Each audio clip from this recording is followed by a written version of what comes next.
दुसरीकडे विधान परिषदेचे विरोधी पक्षनेते अंबादास दानवे यांच्या निलंबनाचा ठाकरे गटाच्या आमदारांकडून निषेध केला जातोय। विधान परिषदेच्या कामकाजामध्ये ठाकरे गटाचे आमदार अनुपस्थित राहिले। विरोधी पक्षाच्या सर्व आमदारांनी जमिनीवरती बसून निषेध व्यक्त केलाय। विरोधी पक्षनेत्यांशिवाय काम करणं आम्हाला शक्य नाही असं अनिल परब यांनी सभागृहामध्ये सांगितलेलं आहे। आपल्यावरती दबाव टाकला जातोय असंही सभापती नीलम गोऱ्हे यांनी म्हटलेलं आहे। ठाकरे गटाकडून अनिल परब आणि सचिन अहिर सभागृहामध्ये आलेले होते, मात्र परबांचं निवेदन पूर्ण झाल्यानंतर दोघेही निघून गेले। या सभागृहात जो विषय झाला याबद्दल आम्ही आपल्याशी चर्चा केली। विरोधी पक्ष नेत्यांनी सभागृहाची दिलगिरी व्यक्त करण्याची भूमिका आपल्यासमोर मांडली।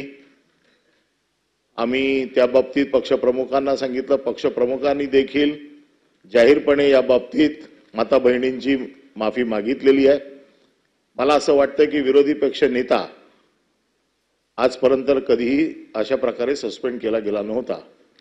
माझी पुन्हा एकदा विनंती आहे की आपण या निर्णयाचा फेरविचार करावा। आपण सभागृहाची बैठक 10 मिनिटांसाठी तहकूब करावी।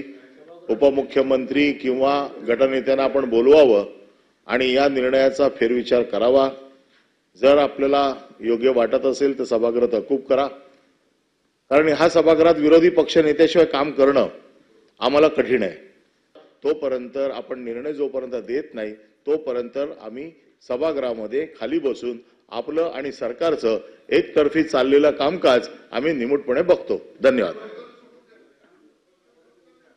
प्रसादलांनी परवानगी दिलेली नाहीये। नाही तुम्हाला मी आता उभी आहे, नाही तुम्ही बोलायचं नाही, बसा खाली। हे पहा, सन्माननीय विरोधी पक्षाच्या नाही तुम्ही खाली बसा। आता तुम्ही माझा संयमची वाट बघू नका, तुम्हाला परवानगी दिलेली नाहीये मी। हे पहा, सन्माननीय अनिल परब आणि बाकीचे सगळे सदस्य ही असं एक थोडंसं माझ्यावर दबाव तंत्र तुम्ही केल्यासारखं केलंय असं मला दिसतं आहे। परंतु तुमच्या भावना, मी संवेदनशील व्यक्ती आहे। दुसरं महत्त्वाचं, प्रश्नोत्तराचा तास होईपर्यंत प्लीज कोऑपरेशन करा। त्याच्यानंतर आपण अर्धा तास थांबवू कामकाज आणि त्यातून काय मार्ग काढता येईल ते पाहूया। ठीक आहे, चला। एबीपी माझा, उघडा डोळे बघा नीट।